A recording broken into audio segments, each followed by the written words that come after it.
Hey everyone, it's Lisa, your favorite baked Floridian. It is the weekend, and I like to get fancy on weekends, especially when it comes to dinner.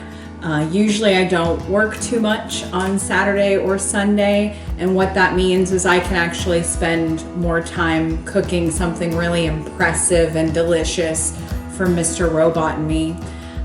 However, the recipe I'm going to show you today, I love it because it definitely gives off that fancy vibe, but it is super simple and easy. It plates really well, especially if you have a pretty side dish to pair with it. Today we are going to make steak pinwheels. Okay, the ingredients. The first ingredient we are going to use, I just have some sirloin tip steak. You can use bottom round. I love it because all these are cheaper cuts of steak, and as you can see, I barely paid anything for this. You do want something that is, like I said, wider and sort of long.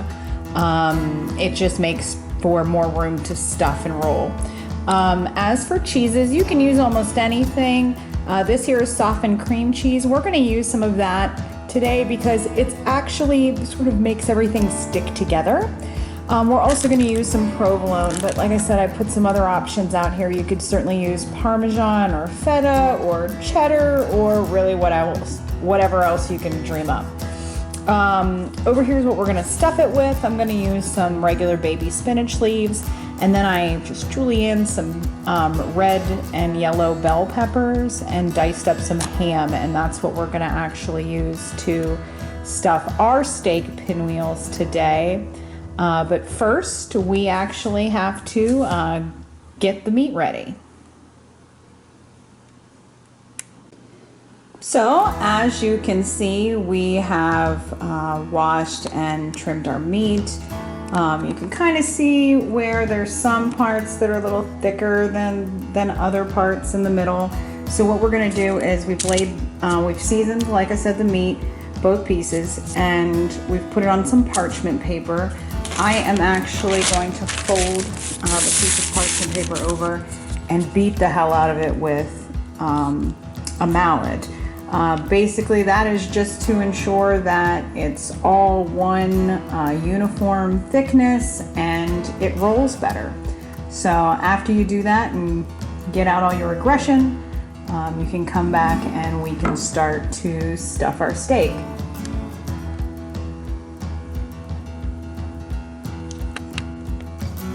Okay, so now I'm going to take some of this softened cream cheese and basically just spread it all over the two steaks that we've pounded out.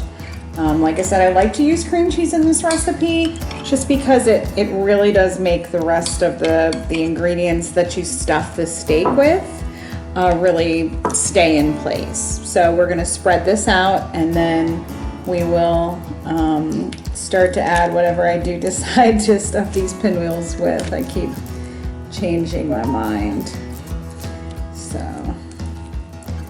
but yeah, just try to get the cream cheese as even as possible. Because it is going to get rolled, you do want to make sure you kind of get it kind of even. You don't want places that are like way more cream cheesy than others, I guess. Okay.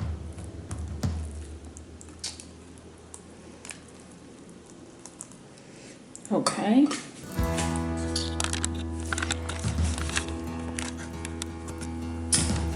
So as you can see, that's all the cream cheese spread on the steaks. I only used about a quarter of an 8-ounce pack of cream cheese. Next, I'm gonna do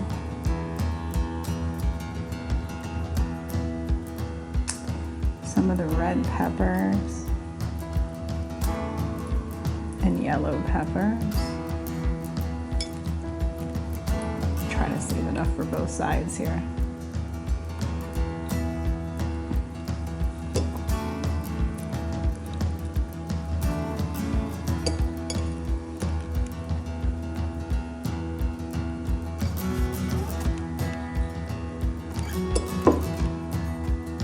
Okay, that's plenty. And then we're gonna add some ham. Now, always you can add more or less of these ingredients as you wish. Like I said, I often do mushrooms, different kinds of cheese. Matter of fact, now we're gonna do some spinach leaves. Kind of sort of press them down in a little bit because, like I said, we are gonna have to roll these. That's why you don't want to get too over generous with your ingredients, because then it really makes it hard to roll and makes it less perfect. So, all right. So next, we're really gonna take this bad boy, and if I'm being honest, wherever your ingredients are most heavy, which is the opposite side, that's where you should start rolling it. So I'm gonna turn this around.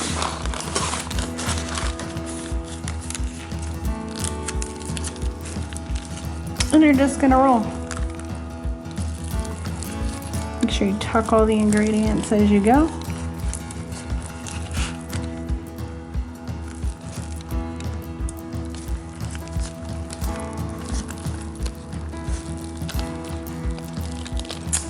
And there's roll one.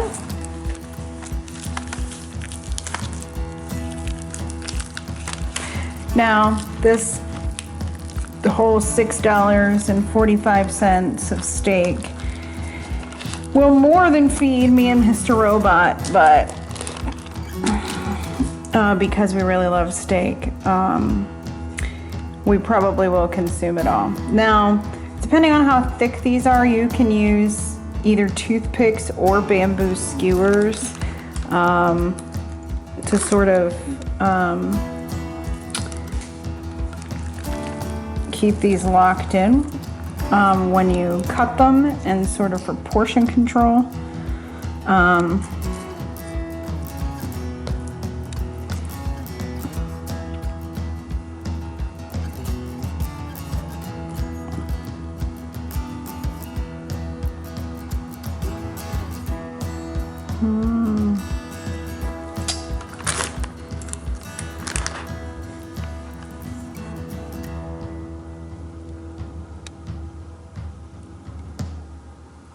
Sort of cutting in between.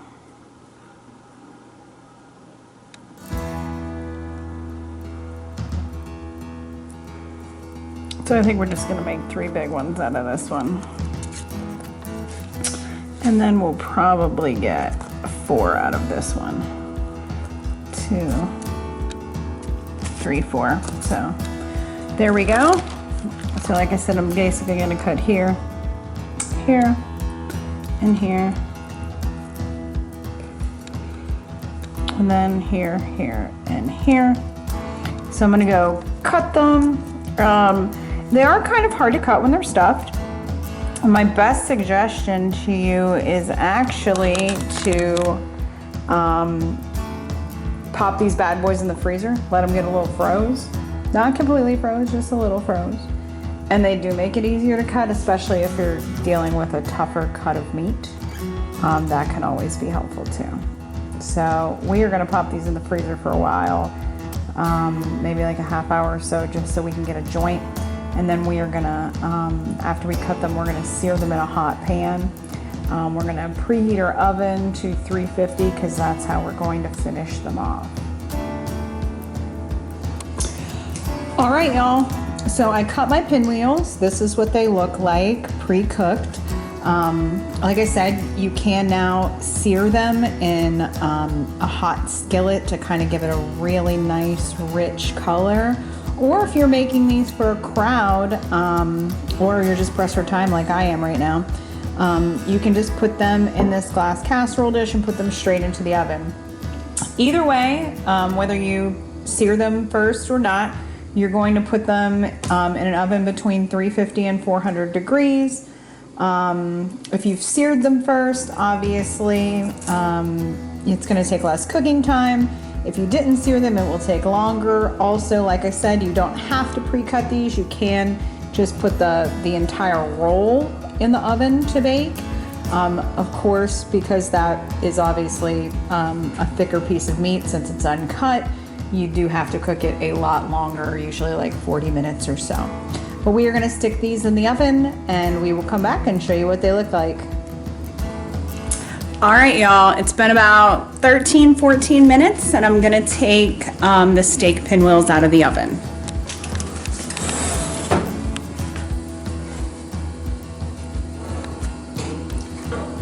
Okay, let's set these up here.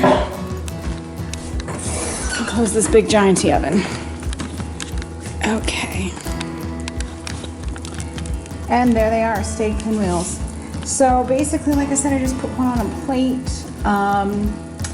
So colorful, so nice. I love to serve this with like low carb pasta salad. If you can get low carb pasta in your area. A regular salad's great with this. Pretty much any vegetable side dish you can think of. So there they have it, steak pinwheels for your enjoyment. I hope you guys have a great weekend and stay baked.